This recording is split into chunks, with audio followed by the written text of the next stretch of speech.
Olá, está começando agora mais um Vozes do Mercado, programa da Exame que conta com os principais nomes do mercado financeiro brasileiro. Hoje eu estou com o Rafael Figueiredo, CEO e estrategista da Eleven Financial, casa de research, de análise, principalmente voltada para fundos de investimento, investidores institucionais. Rafael, bem-vindo ao programa. Obrigado, Guilherme. Prazer estar aqui.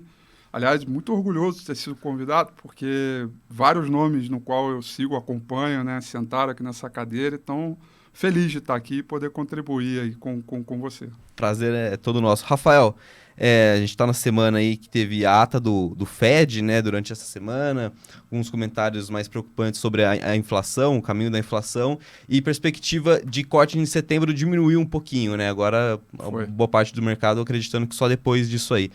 Como que tá a visão da Eleven para esse cenário de corte de juros nos Estados Unidos? Deve vir mesmo esse ano? Deve vir postergar aí para 2025? Como que vocês estão vendo isso aí?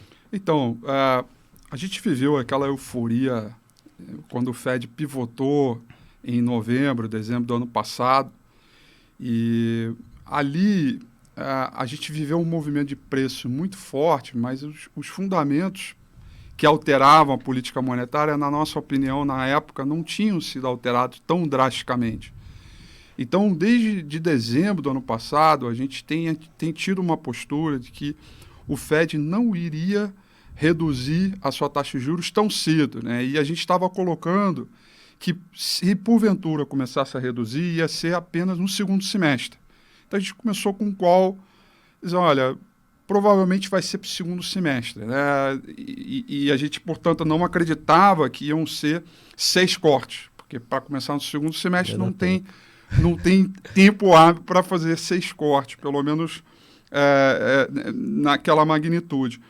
Só que agora, com os dados confirmando, né, a inflação sticky, né, que a gente tem visto, e essa própria ata, o que a gente fez foi dizer, olha, é novembro ou dezembro, ponto final, né, e a gente veio para 1 ou 2 cortes. Quer dizer, o mercado, portanto, ele veio mais próximo da nossa avaliação desde dezembro do ano passado. A gente acha que deve ser 1 ou 2. A curva, hoje, nesse momento, está apontando para um corte só, que vai ser em dezembro. Mas acho que, invariavelmente, do tamanho do corte e a quantidade de vezes, eu acho que o bom ponto para a gente levantar a bola aqui é o comportamento do Banco Central muito dependente dos dados, né? E ele mesmo tem falado isso, né? Que está muito dependente do caminho da inflação para fazer política monetária. E eu acho isso um erro grotesco, quanto vários outros erros que ele cometeu no passado, né? Quando ele falou que a inflação era transitória. Assim, é um banco central que está cada vez mais fazendo política monetária, correndo atrás do rabo, o que, na minha opinião, pelo tamanho que é o Banco Central dos Estados Unidos, que não é só dos Estados Unidos, é do mundo inteiro, eu acho um erro danado. Ele deveria ter uma postura mais enérgica para combater a inflação logo no início, quando ele percebe que a inflação, quer dizer, materiais básicos subindo, commodities, você tem um petróleo acelerando, ele tem esses dados na mão, ele deveria ter sido mais enérgico logo na largada, para que justamente agora que a gente está no last mile, né, da projeção de 3,5% para 2%, que ele está encontrando essa dificuldade, ele ter um pouco mais de chance e de sensibilidade para operar o tempo, né? Uhum. Mas para ele fazer isso, ele deveria lá atrás ter tomado uma atitude mais enérgica. E não fez. A inflação foi a maior dos últimos 40 anos e ele foi, que eu brinco nos meus vídeos, que ele foi subindo de 0 ponto pipoco, enquanto ele deveria ter dado, né, ter acelerado a taxa de juros muito mais rapidamente do que foi nesse período. Então, eu acho que, nesse caso, o Banco Central agora ele criou uma armadilha que ele caiu na armadilha que ele mesmo criou e agora ele está dependente dos dados para poder fazer a sua política monetária. E qual dado é o principal? É o PCE? Seria o principal dado que tem que cair? Dando uma analisada ali, ele bateu 2,7, né, voltou a dar um repique nesses últimos meses, maior desde Isso. outubro. Se continuar desse jeito, é possível que o Fed mantenha a taxa inalterada até o fim do ano? É possível. Tem o CPI e o PCE. O PCE é o que o Banco Central leva em consideração para fazer política monetária, né? Ela é uma inflação, cuja cesta de produtos ela está bem mais aderente aos households, né? Às famílias. Mas o CPI ele é tão importante quanto pela cadeia, pela cesta de produtos, né? E o que a gente tem visto é que tem dois componentes importantes que não desaceleraram, que estão crescendo desde o pico de inflação em 2022, que é transporte e abrigos, né? Aluguéis, shelter, né? Que a gente tem visto. Então, esses caras é que hoje provocam ali, e tem uma participação com um peso muito grande, né? Então, são esses caras que estão hoje ali, deixando o Banco Central com uma pulga atrás da orelha em termos de como ele vai poder tratar. Acho que o ponto que é importante é olhar do outro lado do copo cheio e vazio, né? A inflação, ela caiu, é verdade, ela caiu lá quase dos seus 10% e hoje ela está no 2,7% e vem convergindo. Mas é também verdade que ela vem subindo desde julho do ano passado, quando bateu a mínima e aí começou a gradativamente subir. Então, o meu ponto é que muita gente quer trazer que ela vem convergindo para 10, mas ninguém está querendo olhar ou olhando com uma forma, com uma lupa, com a responsabilidade que tem, por que tem feito esse fundo, né, de julho do ano passado até agora e renovando máximos cada vez mais. Né? Esse last mile está ficando cada vez mais difícil para o Banco Central. Eu acho que essa é a grande complexidade aí de você fazer a política monetária. Então, por isso que as previsões têm sido aí todas arrastadas para o final do ano de corte de juros. E Rafael, o quanto do estímulo fiscal tem na conta dessa questão da inflação? O quanto que o estímulo fiscal está impedindo o Banco Central americano de conseguir convergir essa inflação para a meta?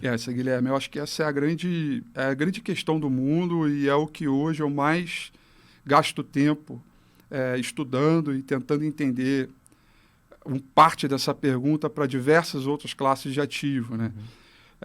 Hoje a política fiscal ela é crônica nos Estados Unidos, os gastos do governo, sim, são dois níveis de endividamento muito grandes que estão acontecendo nos Estados Unidos, sendo que um é muito mais relevante, que é o endividamento do governo. O das empresas está baixo, está controlado, isso vem desde 2008, então não é um grande problema, mas o gasto do governo hoje, o nível de endividamento que eles já vinha acelerando e o pós-pandemia foi muito mais intenso, né?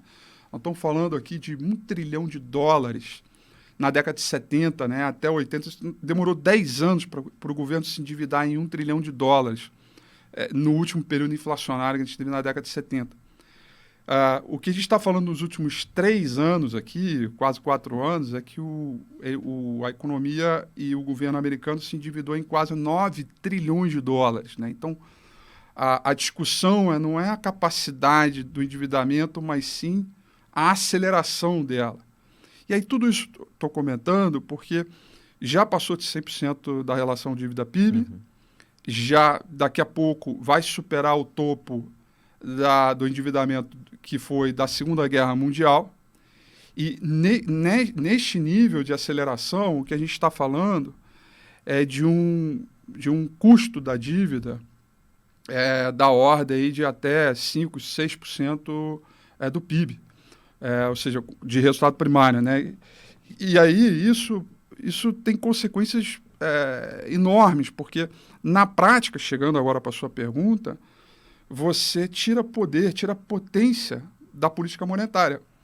E, mais uma vez, eu retomo a minha fala anterior, se o Banco Central tivesse sido mais enérgico no começo, quando ele viu a inflação acelerar, que ele viu que ele estava errado, que a inflação acelerou muito mais rapidamente do que ele pensava, ele poderia ter sido mais enérgico, hoje ele não teria tanta dificuldade de fazer política monetária por conta do fiscal, né, da política fiscal americana, que está tirando cada vez mais o poder da política monetária. Então, eu acho que é isso. Sim, o nível de endividamento está muito forte. Estudar o macro hoje dos Estados Unidos é complexo demais, porque você tem diversos microprogramas, você tem uma relação Estados Unidos e China tendendo uma desglobalização, isso é inflacionário. Você tem um Banco Central preocupado com o emprego e inflação, e aí ele tem que dosar essas variáveis com a forma que a política fiscal está sendo feita em um ano eleitoral em que todos os dois candidatos aí estão claramente dizendo que vão continuar com gás, vão continuar pisando no acelerador com os gastos, e aí as consequências disso vão ficar mais lá para frente, né? Então, acho que isso, a gente está vendo com a acessibilidade do mercado com a política monetária, mas isso deve rebater sobre o crescimento econômico e, evidentemente, sobre as empresas mais para frente. Não tem perspectiva de melhora fiscal, assim, olhando pro que vem aí, os principais candidatos, as principais propostas. Os Estados Unidos devem conviver com uma relação dívida-PIB ainda ruim para os próximos anos. A notícia boa é que a gente já vê e entende que isso é um problema que tanto os republicanos e democratas já dizem que precisam tratar. Essa é a notícia boa. Mas a notícia ruim é que a gente está no ano de eleição. Eu acho muito difícil eles quererem fazer qualquer tipo de programa de enxugar um pouco esses gastos durante um período eleitoral, né? De um lado, a gente tem o Biden, que anunciou, né, o seu orçamento e para 7,5 bilhões de dólares para o ano que vem.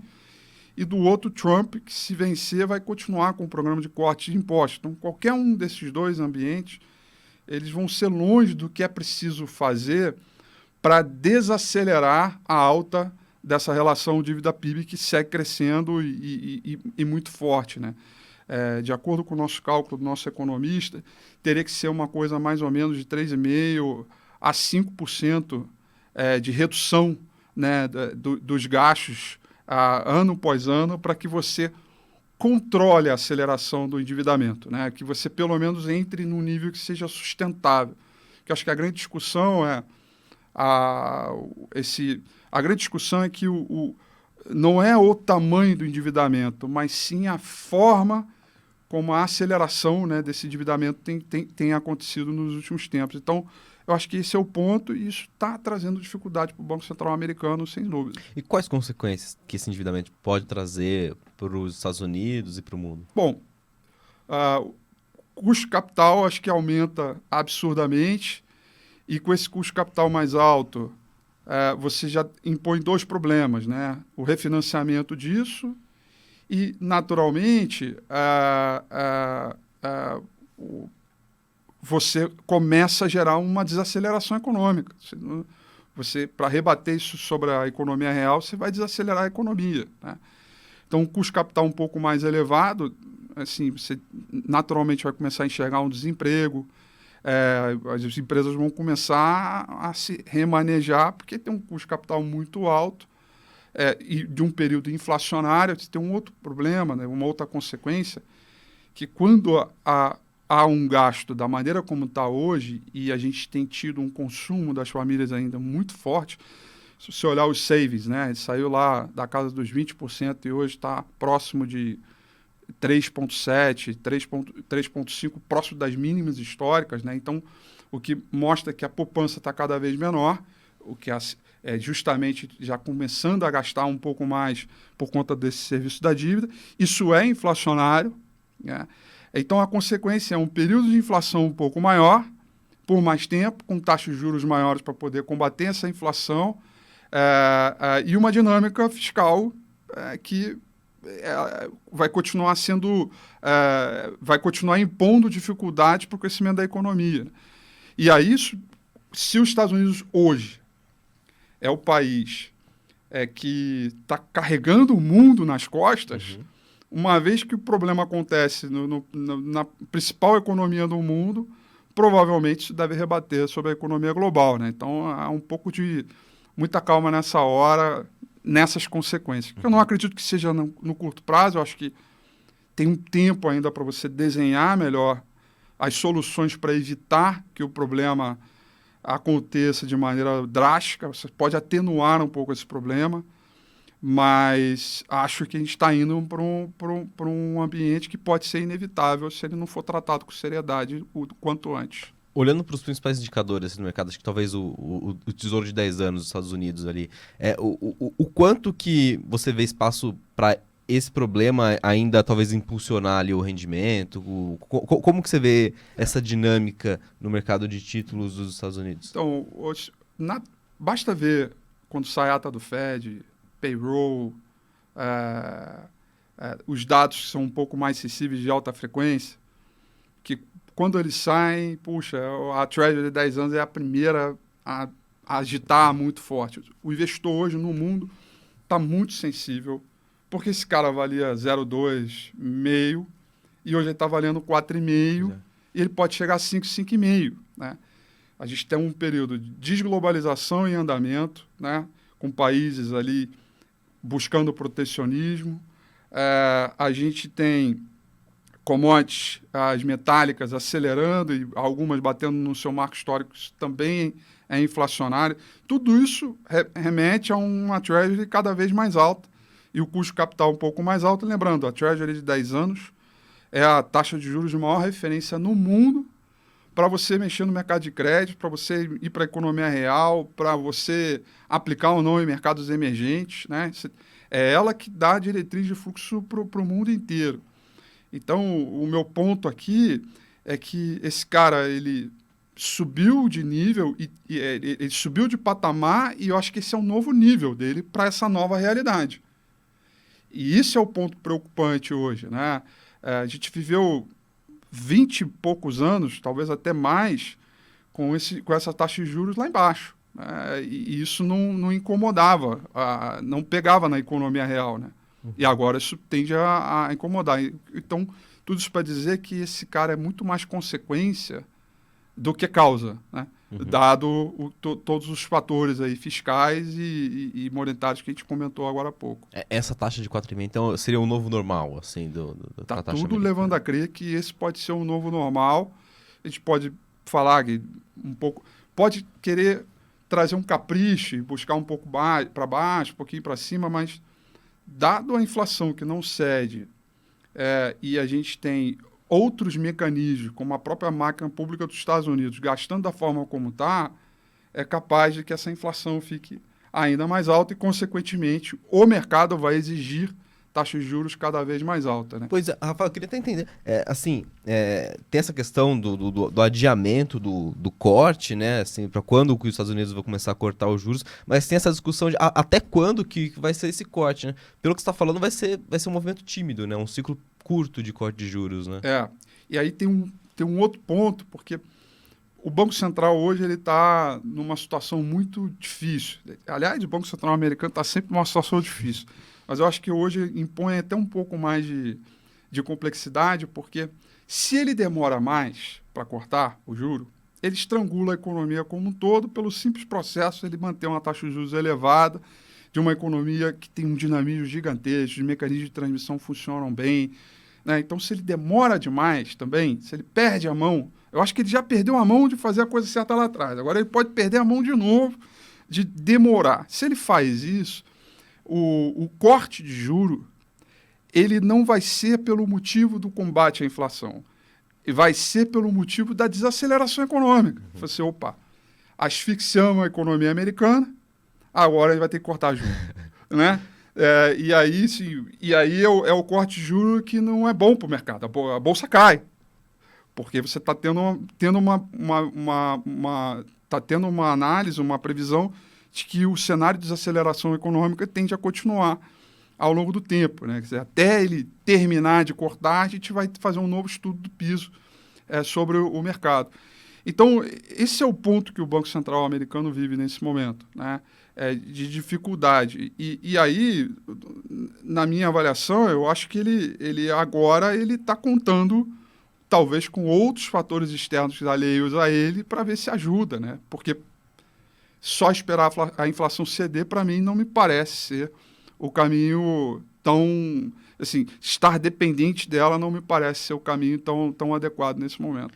E, Rafael, você vê a possibilidade de interferência talvez política mais forte no Banco Central americano, já que, enfim, diferente daqui, o mandato é mais casado com o do presidente, né? Quem entrar ali, Biden ou Trump, vai poder trocar o presidente do Banco Central americano. Pode talvez ter alguma pressão para corte de juros ali? Como que você vê isso aí lá nos Estados Unidos? Olha, eu estou no mercado desde 2002, assim, e eu nunca vi até agora qualquer pressão política. O Banco Central, ele é político entre seus dirigentes, mas entre eles. Mas eles sempre foram bem blindados, e até mesmo com o Trump, quando era presidente, que atacava o Banco Central Exato. constantemente, né? O Banco Central até atravessou bem essa fase. Então, eu não vejo muita influência política. Na verdade, eu acho que quanto mais ele puder ficar longe dessa eleição desse ano, que provavelmente deve ser ainda mais polarizada do que foi a eleição passada, uma polarização muito forte, eu acho que o quanto menos ele se meter, melhor. Então, eu acho que é bem provável que ele não, nem naquele momento, ele vá tomar qualquer tipo de atitude de corte de juro para não dar uma sensação de que pode beneficiar um em detrimento do outro, etc. E arrasta aí novembro, dezembro mesmo. E aqui no Brasil, Rafael? Como que você vê Aqui isso? no Brasil, o Brasil é o Brasilzão, né? Mas de Banco Central, você está falando? De Banco Central, até pegando essa última decisão, né, dividida, os indicados pelo Lula fazendo uma votação aí para um corte mais forte, né, de 0,5. Teve uma leitura no comentário do Copom, e nessa leitura surgiu a ideia que, né, puxa, agora vai voltar a ser um Banco Central muito mais político, né, porque queriam cortar mais, outros não queriam cortar, quer dizer, estava dividido. Uhum.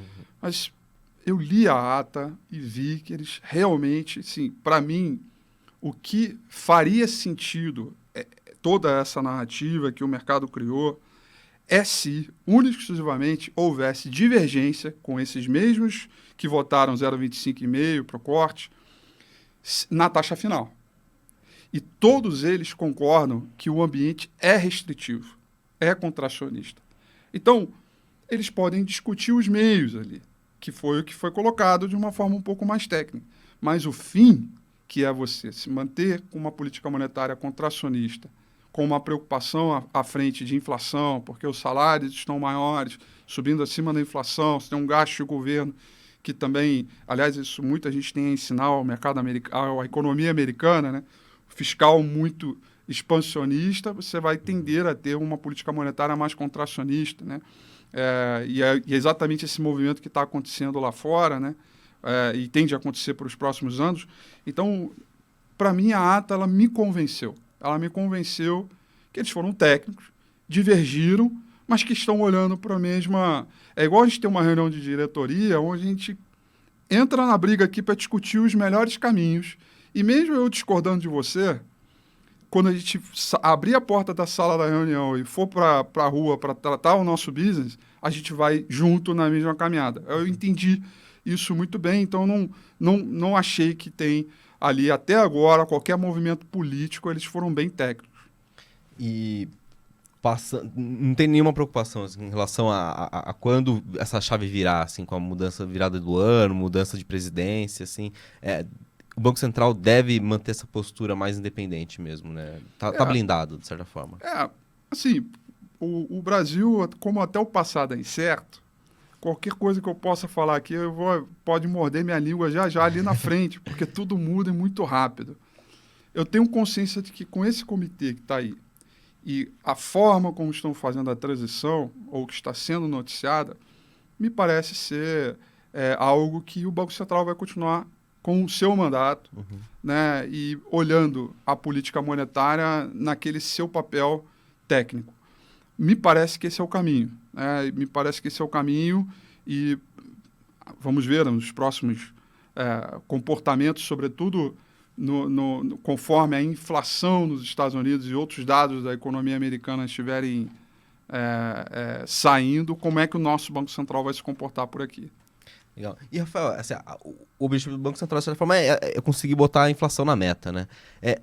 Com relação à meta, o que você acha? A gente teve alguns comentários do Haddad nessa semana, falando que era exigentíssima e inimaginável a meta de 3%, né? É uma meta adequada para o Brasil e seria saudável também aumentar, talvez, a meta para 4,5%, 4%, 3,5%? Olha, assim, eu acho que no Brasil a gente está com uma política aí, assim, de vários anos, né? De que como eu não consigo chegar na regra que está estabelecida, eu vou mudar a regra. Uhum. Né? Então está aí o arcabouço fiscal, né? O teto dos gastos e várias outras políticas econômicas importantes. E eu acho que a meta de inflação ela é mais uma delas nesse sentido. Se a gente estabelece que ela vai ser 3,5%, 4,5%, 4%, para mim, o grande problema é que constantemente a gente vive mudando regras o tempo inteiro. Uhum. Eu acho que eu li bastante sobre isso e vi que tem vários pontos positivos e negativos a respeito disso e que ambos são super válidos para discussão.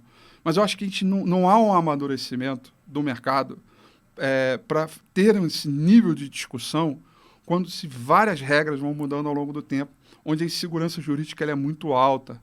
Então, o meu ponto aqui é assim, puxa, vamos perseguir o que está na regra, vamos criar um ambiente sólido, com uma política monetária e fiscal, de modo que a gente cumpra e faça cumprir, sem mudar a regra durante o jogo, traga segurança, ancore as expectativas, traga uma equipe técnica, aí eu acho que a gente chega num ponto para começar a discutir mudanças de meta. Mas nesse momento eu acho que eu não vejo nenhuma coisa nem outra. E aí é um grande problema que a gente vai ficar andando em círculo, né? Mas não chega a um propósito comum, porque essas decisões sendo perseguidas e ancoradas, por piores que sejam, elas trazem previsibilidade. Cara. Tem uma frase que o nosso fundador fala sempre, que eu adoro repetir o tempo inteiro, né? Que o mercado não tem medo de crise. O que o mercado tem medo é do escuro. Porque uma vez que tem a crise, ele bota preço nisso e está tudo certo. Uhum. Mas a escuridão, quer dizer, a falta de previsibilidade, porque você está mudando as regras o tempo inteiro, é que é o grande problema. Então, eu acho que que bom que essa discussão parou, que começou mais no início do ano, sim, tanto passado e esse ano também. Que bom que ela parou. E eu acho que ela deve ser retomada no momento em que esteja cumprindo, estiverem reancoradas as expectativas novamente. Precisa esperar alguns anos para isso. Talvez. Eu acredito que sim, um bocado de anos aí. e com relação a esse ciclo de queda de juros aqui no Brasil, acabou? Como que está essa perspectiva? Se não acabou, a gente está no final, né? Estamos próximo do final. O mercado começou o ano aí colocando um dígito. Eu vi análise aí com 8,75 para o final, né?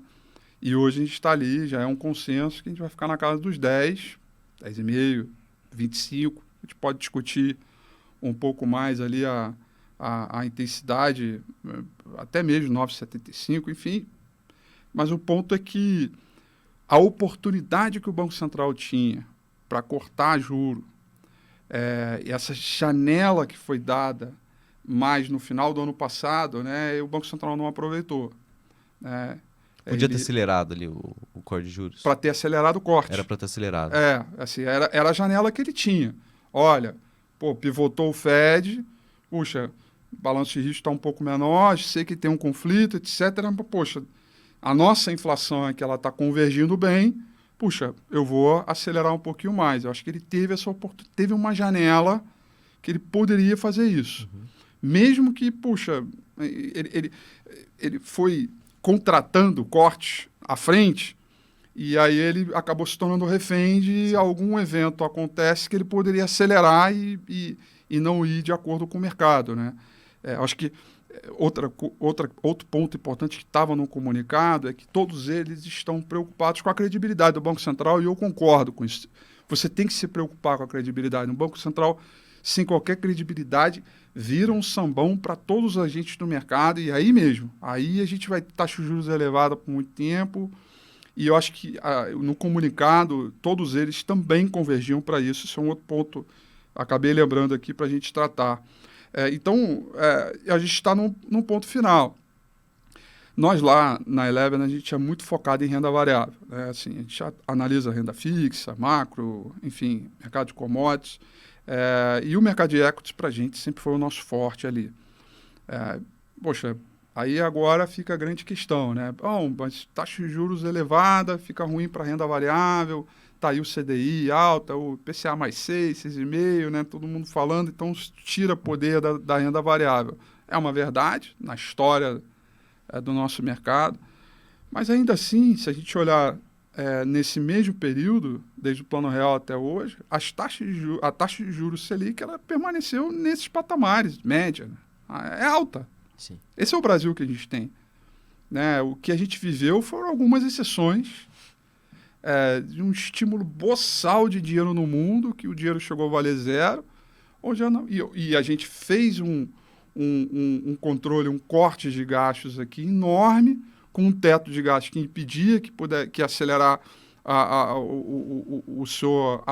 o gasto frente a toda a receita, onde houve a possibilidade de gerar pelo menos um superávit, e isso permitiu que a nossa taxa de juros fosse lá para baixo, mas foi uma exceção. Foi uma exceção. Então, a gente sabe lidar com isso em renda variável.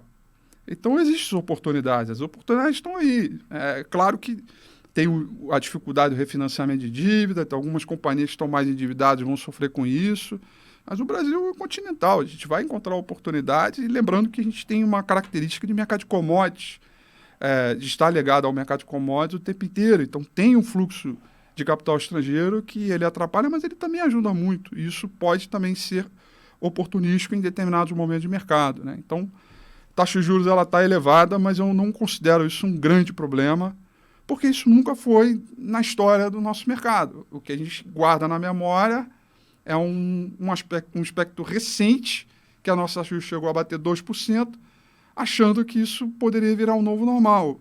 E o custo Brasil não vai permitir isso nunca. A indexação de tudo que a gente tem de governo, um governo com toda a sua arrecadação indexada, isso não vai permitir. Quando tiver uma reforma que realmente faça com que a gente trabalhe melhor e trabalhe de forma um pouco mais eficiente, seja por controle de gastos ou o próprio orçamento federal, essa é a taxa de juros que a gente vai precisar conviver. Então, acostume-se com isso, se adapte e vamos operar nesse mercado. Uhum.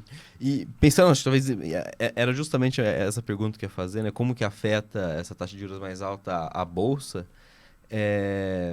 No começo do ano, você bem falou, né? Tinha gente pensando em Selic a 8,5% para o fim de 2024.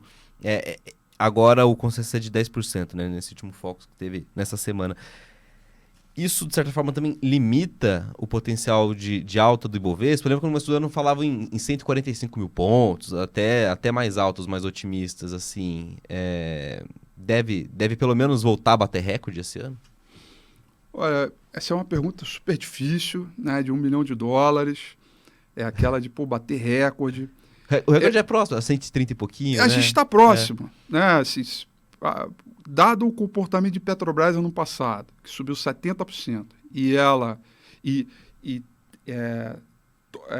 30%, toda a evolução do Ibovespa ano passado, 30% foi só Petrobras.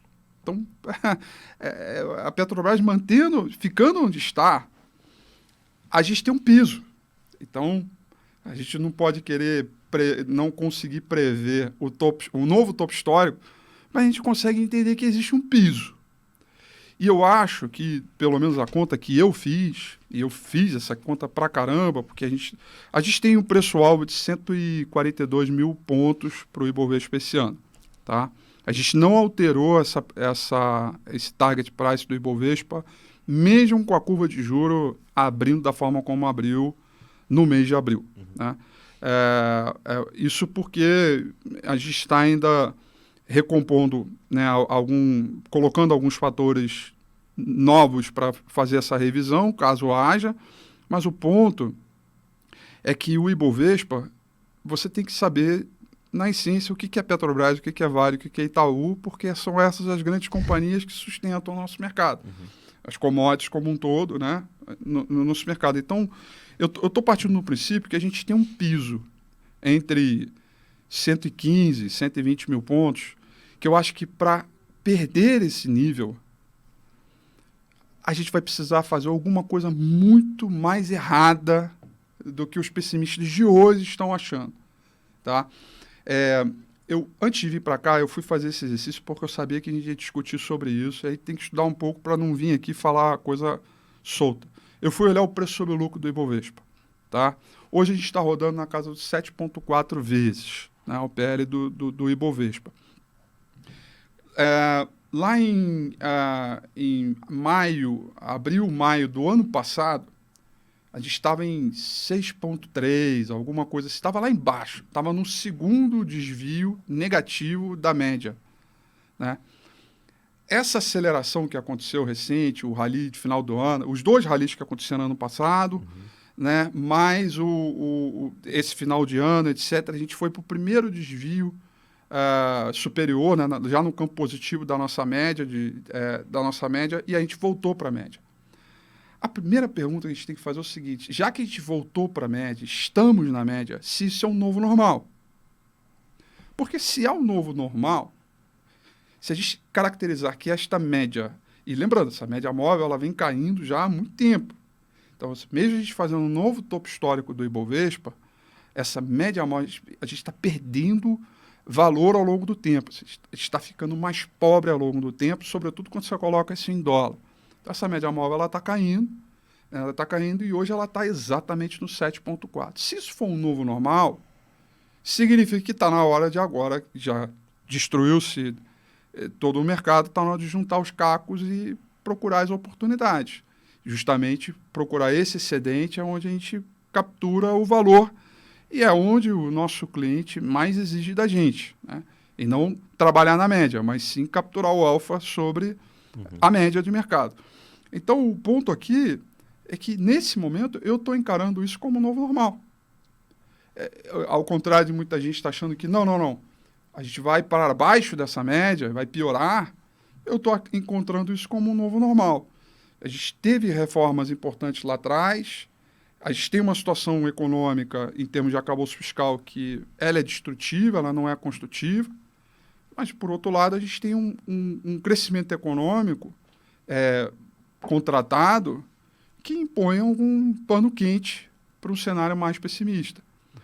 Quando a gente pega essa avaliação e traz para a renda variável, a gente sai de um ambiente onde a gente trabalha setores, né, e um universo de alocação e vai para um stock picking, porque eu acho que é a única forma de você buscar um diferencial.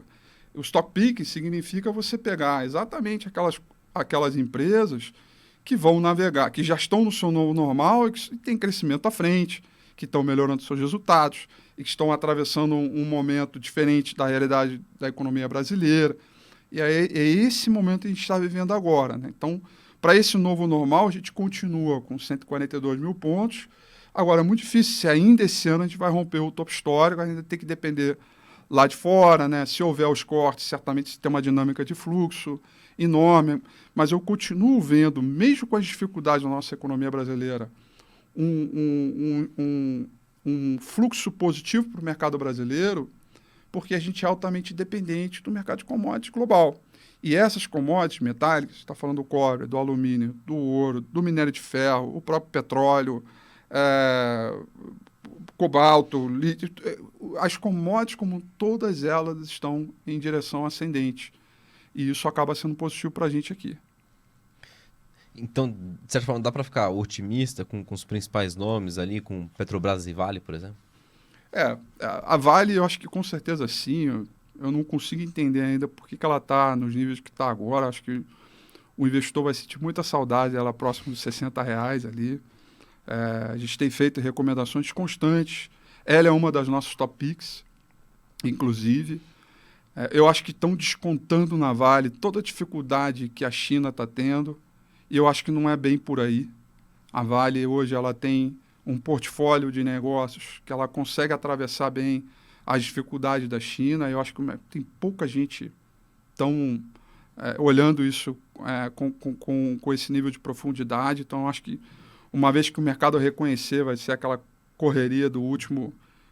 o último que ficar apaga a luz e vai todo mundo correndo um atrás do outro. Então, acho que ela está realmente muito atrativa nesse momento. Ainda no componente das commodities, a Petrobras, tirando o aspecto político, a Petrobras ela continua extremamente descontada quando a gente compara peers dela no mercado internacional, que também vem ganhando força e performance ao longo desses últimos 6 meses. E aí você tem um componente político que é um componente desastroso para a companhia, por ser uma companhia de capital misto, onde ora ela vai fazer por ela, pelos lucros, pelos resultados, para pagar dividendo e, portanto, atrair investidor, e ora talvez vai abdicar desse movimento para fazer política pública, política social, né, ou política econômica, como a gente já viu no passado, em querer combater a inflação, por exemplo, segurando os preços. Então, acho que está um pouco nesse aspecto. E aí, a nossa posição, eu não tenho problema nenhum de dizer isso, a gente tem ficado muito neutro com o Petrobras ao longo desse tempo. Então, a gente perdeu o rally do ano passado praticamente inteiro, a gente não pegou. Inclusive, as performances que a gente teve não foram superiores ao Ibovespa, porque a gente não tinha Petrobras nos nossos portfólios, e está tudo bem, foi uma escolha. Mas é uma escolha da gente botar a cabeça no travesseiro e no dia seguinte não vai abrir com gap com 16% na cabeça, porque mudou alguma coisa, uma política. Essa política, a gente tem ficado inseguro com a Petrobras por variáveis que a gente não tem controle. A política de preços, por exemplo, alterada, a regra da política de preços, na minha avaliação, ela é uma política de uma caixinha de surpresa, uma caixa preta que a gente não sabe, né? A defasagem ela continua. Até agora, a Petrobras tem tido uma boa sorte, porque o câmbio e o petróleo estão acomodados, mas imagina um cenário onde tem uma desvalorização geral de moedas de mercado emergente, com o petróleo lá em cima, por alguma razão, né? Ou um câmbio acomodado, mas o petróleo podia ser 120, 150, como foi ventilado diversas vezes por conta dos conflitos. Fechou o estreito lá no Irã, choque de oferta, petróleo explode. E aí, como é que você vai recolocar isso, né, no ambiente que a gente está com a inflação descendente aqui no Brasil? Então, eu acho que ela tem tido sorte nesse ambiente, e aí o mercado está atrás dos dividendos. E aí, outro ponto importante, a Petrobras caiu no gosto do investidor estrangeiro, porque foi passando governança, foi passando confiança nessa governança e evidentemente, as regras criadas, né, seja lá das leis estatais ou as próprias regras internas para você compor uma diretoria técnica, etc., convenceu o investidor estrangeiro com uma empresa descontada e que paga ótimos dividendos, alguns, inclusive, alguma fase, inclusive, alguns maiores do mundo. Então, isso atraiu fluxo do mundo inteiro e fez a Petrobras ser o que é hoje, subiu o que subiu e que está hoje aí num terreno positivo, enquanto o Ibovespa está lá cambaleando seus 4%, 5% de queda por aí. Então, a gente está bem neutro nesse. A gente opera de maneira tática, né? Mas não compõe portfólio. E o que precisaria para vocês mudarem uma recomendação para compra? Então, para a gente mudar a recomendação de compra, a gente ter a segurança de que as regras vão acontecer e vão ser cumpridas ao longo do tempo. Precisaria de uma política de preços um pouco mais clara do que está, porque da forma como está, ela não está nem um pouco clara, ela simplesmente está subjetiva. Vamos alterar conforme a nossa vontade. É isso que eu interpretei ali. E conforme a nossa vontade é fazer política, né? Então, assim, isso para mim é um problema. E o outro é se os resultados... Mais uma vez, a Petrobras, tirando o aspecto político, é uma baita de uma companhia com resultados, uma geração de caixa gigantesca, e que não sabe o que fazer com esse dinheiro e deveria pagar dividendos e continuar remunerando o seu acionista, que é o próprio governo, que precisa desse dinheiro por conta do fiscal complexo. Isso, para mim, seria o suficiente. Mas, por que a gente está neutro? Porque os sinais que o governo atual e a própria alteração agora do presidente da presidente da companhia, né, que vem sendo dado... Eu tenho brincado nas entrevistas, né? Tem cara de porco, focinho de porco, rabinho de porco, pata de porco. Então só pode ser um porco. Os sinais que vêm sendo dados desde a campanha eleitoral, de que, poxa, vamos gastar mais dinheiro com refinaria, indústria naval, e dos discursos. E todo o movimento para mudar o Prats, que foi recente agora, né, que para mim foi amplamente planejada, não foi de uma coisa decidida da noite para o dia, estava tudo muito bem orquestrado, deixa o Copom sair, deixa noticiar o Copom, vamos escolher essa data, vamos demiti-lo nesse dia. Depois do resultado, né? Depois do resultado corporativo, sabe? Não, sabe? Para mim, estava tudo muito bem orquestrado. Então, esses são sinais que, para mim, eles são ainda negativos, no sentido de que eu gostaria de ver como acionista e que recomendar a compra. Que seja uma empresa altamente lucrativa, ela é, e que as decisões sejam tomadas para continuar remunerando o seu acionista. E os sinais que estão sendo dados é que as decisões futuras devem ser para remunerar o Estado ou a política de Estado e não exatamente o acionista. Essa é a minha grande preocupação e é algo que eu não tenho controle. Eu aprendi na vida como investidor e até mesmo como um empresário desse business. Se tem algo que eu não tenho controle, é melhor ficar de fora, né? A única coisa que a gente pode controlar são nossos riscos, né? E é por isso que a gente tem se mantido neutro. Uhum.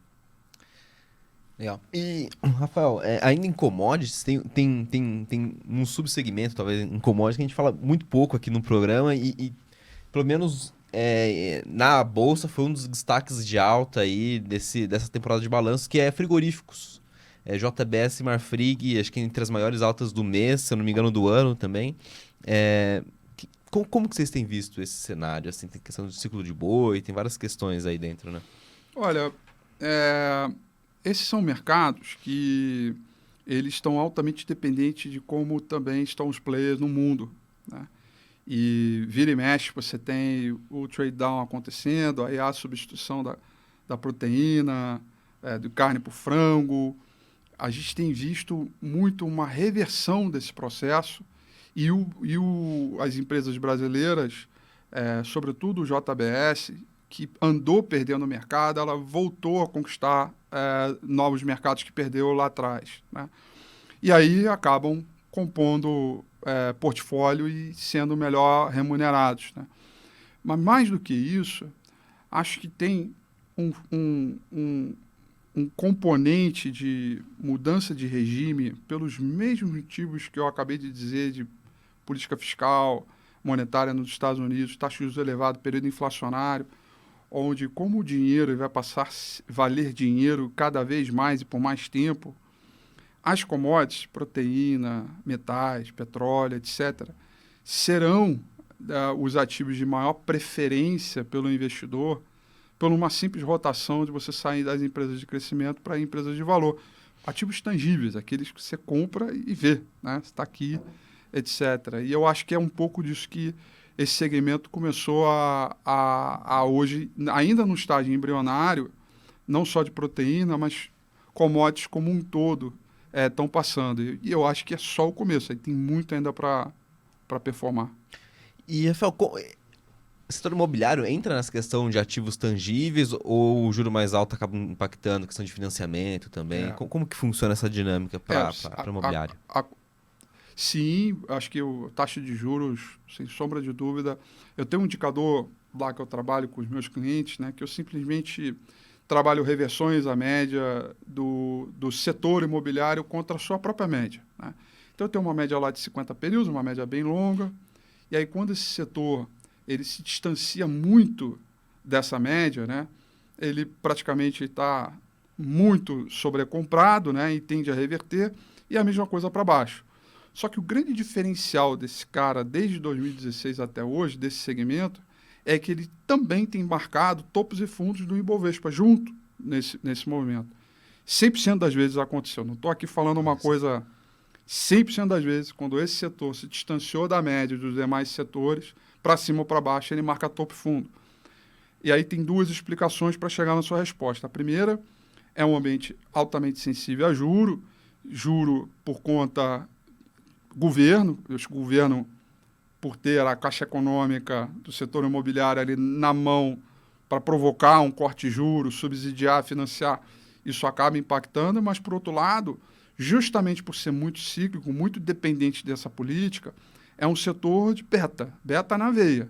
Então, na hora que é para valer, todo mundo vai. Mas também na hora que todo mundo sai. Todo mundo corre. Então, é um setor altamente tático e que nessa última a abertura de curva em abril foi o setor que mais caiu e que mais se distanciou do seu preço em relação aos demais setores e que marcou fundo até então, pelo menos é o que até agora tem visto, dos 123 mil pontos. E a gente está próximo dele de novo, mas as médias já estão muito próximas, os preços já estão muito próximos das suas médias, o que mostra claramente que a gente ainda tem um pouquinho mais ainda para navegar para cima, né? Que a gente está revertendo de baixo para cima e não de cima para baixo. É mais beta que varejo, o imobiliário? Hoje taticamente, está mais beta que o varejo. O varejo, desde Americanas, ele foi perdendo valor mesmo por si, pelo segmento como um todo. O que está ali segurando bem são aqueles que têm o poder de preço, price power, estão atuando de maneira bem nichada, conseguem repassar a inflação. Esse está sobrevivendo bem.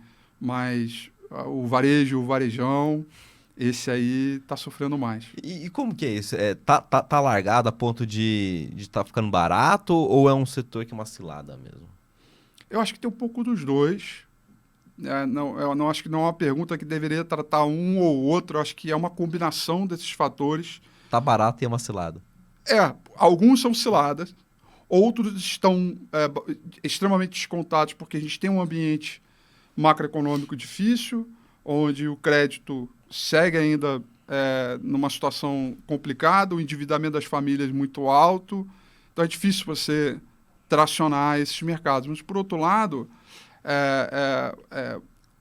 e aí tem muita coisa que realmente cotavam valendo ouro e realmente não valiam tudo que valiam. Então, a gente tem que dosar um pouco dessas duas combinações. Para o Brasil, propriamente dito, eu acho que é um pequeno sinal de atividade econômica, mas com controle, com ancoragem de expectativas de inflação e uma taxa de juros que seja previsível, já tem alguns salvadores ali, já tem alguns plays que a gente consegue se salvar desse universo. Uhum. E, Rafael, pegando ainda essa temporada de balanço do primeiro trimestre, aí, que acabou de acabar, tem um resultado bastante interessante essa semana que foi da NVIDIA, né? Um crescimento de lucro aí acima de 600% em relação ao mesmo período do ano passado e a ação subindo ainda mais, né? Até quando que isso aí pode subir? Assim, a festa já acabou? Como que tá isso aí? Assim, no conceito de festa, eu acho que essa festa já começou e que o DJ da festa já tá tocando aquelas músicas de final de festa, sabe? Aquela que toca sempre num final de festa ali. Pra quem tá em casa, não vale entrar na festa, mas é melhor ficar em casa mesmo. Mas aí a festa não acaba nunca, né? E o DJ vai ganhando mais hora extra e vai gastando todas as músicas. Olha, assim, extraordinário o momento que a companhia vive. A concentração e a forma, né? Ela tem um produto que o mundo inteiro precisa e muito rapidamente, né? Os seus chips. E aí você tem uma avalanche enorme diante de uma tese, de um tema, melhor dizendo, né, de inteligência artificial, que é uma revolução para a nossa indústria, para o mundo, melhora de produtividade, redução de custo, né? Então, eu acho que ela é a estrela desse cara. Mas a gente já viu na história de todos os mercados, em todos os mundos, né, em todos os ciclos, que tem sempre um cara que é a estrela e quando isso acontece, a gente está no estágio final, né, de festa. Quando é que isso vai acabar? Não dá para saber, mas eu tenho dois pontos aqui com alguma grande confiança. Que essa supremacia ela acaba, porque a gente está lidando com um setor altamente competitivo, né, e que uma hora nós vamos ter um concorrente, nós vamos ter alguém para lidar com essa oferta tanto quanto ela, e, portanto, eu não perpetuaria esses resultados da forma como o mercado está perpetuando hoje. Né? Você pegando o mesmo fluxo de caixa, esses resultados históricos, isso eu não faria por esse motivo. Né?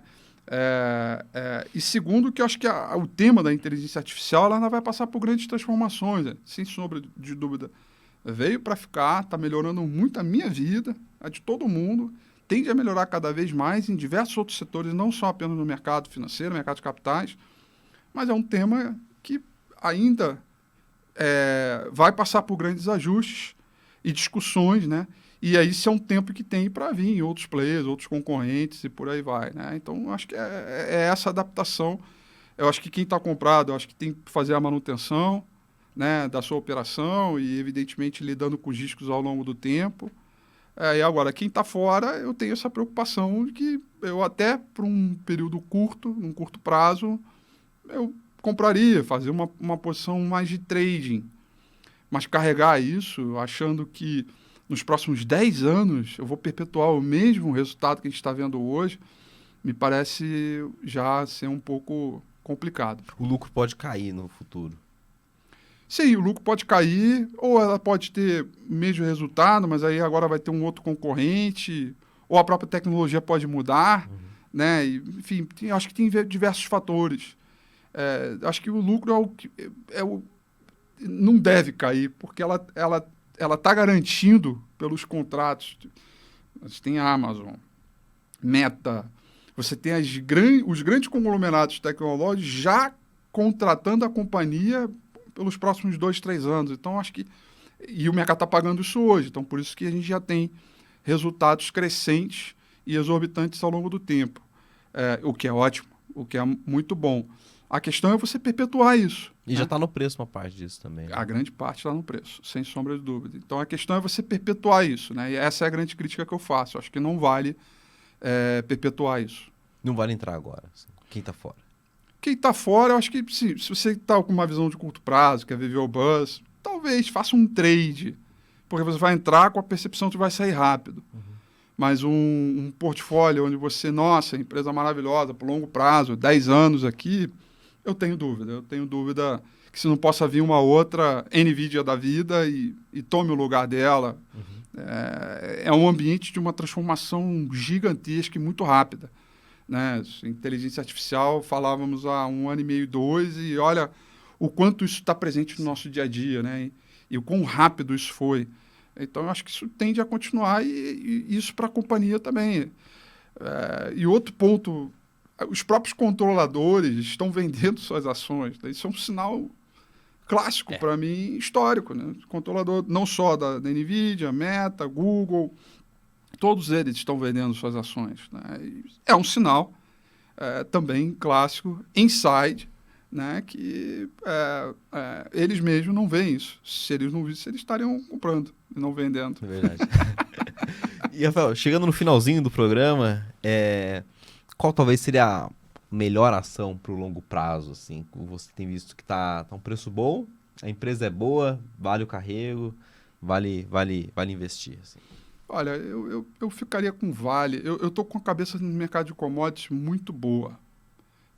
Muito firme, eu acho que para os próximos anos, porque é um segmento que underperformou, né? Com uma performance menor do que os principais grandes mercados. E eu acho que esses caras agora que devem começar a desapontar mais para frente. E eu acho que a Vale é um play importantíssimo global e que está num preço estupidamente barato para todo esse crescimento que vem à frente. Né? Tem uma outra companhia que eu comecei a ver recentemente e que estou gostando bastante, que é a CBA, que é de alumínio, já muito por uma tese da segunda derivada do cobre. Né? A gente está vivendo um mundo onde a transição energética está acontecendo, está vindo as baterias, né? E aí está precisando de cobre, de alumínio. A transição ela exige muito mais do alumínio do que outros metais. E a CBA ela passou por um momento em que, né, teve um endividamento muito grande. Hoje ela já tem uma capacidade de geração de caixa muito grande, de forma que eu acho que o 8 vezes lá, 7,5 vezes de dívida líquida sobre EBITDA deve cair. Na nossa análise, deve cair para 3,5. E, portanto, isso é geração de valor na veia. é outra companhia que eu acho que tende a desapontar. Eu estou muito de olho nas especificidades, né, em termos desse mercado. E acho que essas são duas companhias aí que eu olharia com, digamos, um peso um pouco maior em Vale, porque pela sua tamanho, pela sua estrutura, né, CBA era um pouquinho menor, mas acho que vale o carrego aí para os próximos anos.